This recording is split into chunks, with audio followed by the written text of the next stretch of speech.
हरे कृष्णा। आज मैं भगवद गीता का 7.21 और 7.22 बोलूँगा। गीता बोलने से पहले हरे कृष्ण कृष्ण कृष्ण हरे हरे, हरे राम राम राम हरे हरे। तो 7.21 में श्री कृष्ण बोल रहे हैं कि जो भक्त जिस देवता की भक्ति के शुद्ध पूजन चाहता है, मैं उसके उसी देवता के अटल शुद्ध स्थिति कर देता हूँ।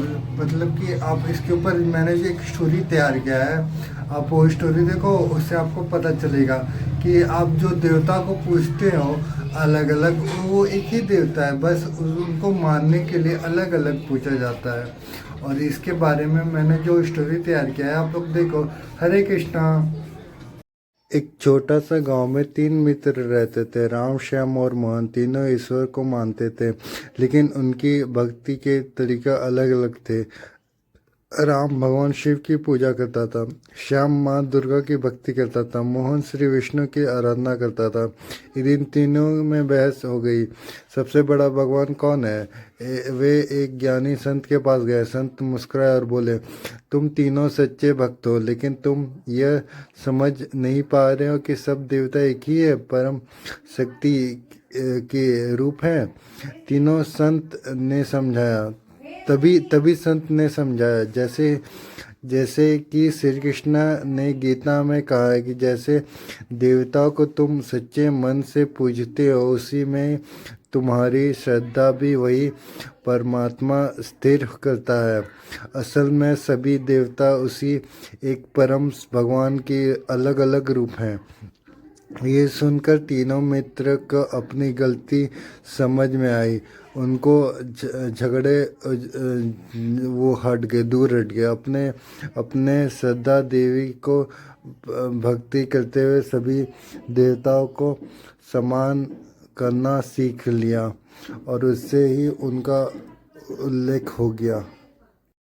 हरे कृष्णा। 7.22 में श्री कृष्ण बोल रहे हैं कि आप जो देवी देवता को पूजते हैं और जिससे आपको जो सिद्धि प्राप्त होती है, वो देवी देवता को मैं ही वो शक्ति देने का मैं उदाहरण दिया हूँ। मैं मतलब एक निष्ठा दिया हूँ, जिसके चलते ही वो देवी देवता आपको वो सिद्धि दे पा रहे हैं। और इसके विषय में अच्छे से मतलब मैंने एक स्टोरी बनाया है, जिसमें आपको पता चलेगा कि क्या कहानी होता है क्या नहीं। आप लोग वो देखो, आप लोग को समझ में आएगा। हरे कृष्णा। एक नगर में एक व्यापारी था जिसका नाम हरिदास था। वह धन और सफलता पाने के लिए माँ लक्ष्मी की पूजा करता था। हरिदास ने पूरी श्रद्धा और विश्वास में रोज माँ लक्ष्मी की आराधना की। धीरे धीरे उसका व्यापार बढ़ने लगा और वो बहुत धनवीन हो गया। उसे लगा कि यह सब कुछ केवल माँ लक्ष्मी के कृपा से हुआ है। एक दिन एक संत उसके घर आए। हरिदास ने उनका आदर किया। संत ने पूछा, तुम्हें ये सफलता कैसे मिली। हरिदास बोला, माँ लक्ष्मी की कृपा से।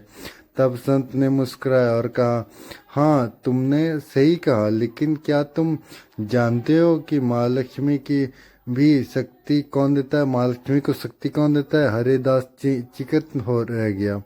संत ने समझाया कि जैसे जैसे कि श्री कृष्ण गीता में कहे हैं, भक्ति जैसे देवता की पूजा करता है, भक्त जैसे देवता की पूजा करता है, उसे फल उसकी देवता से मिलता है, उसे उसी टाइम उस देवता से फल मिलता है, लेकिन वो फल देने का शक्ति परमात्मा ही देते हैं।